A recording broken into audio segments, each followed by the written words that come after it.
আমরা এখানে দেখতে পাচ্ছি যে মামা কিন্তু মাছ হচ্ছে আড়িশগুলো ছেড়িয়ে দিচ্ছে। মামা কেজি কত করে নেন মাছ কাটতে? মামা মাছ কাটতে কেজি কত করে নেন? 20 টাকা কেজি না?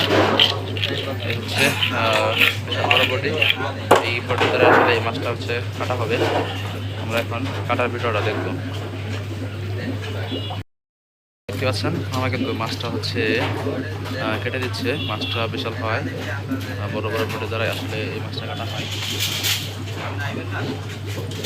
আমরা এখন ওরা মাছটা কীভাবে কাটে সেগুলো সেটা এখন দেখবো।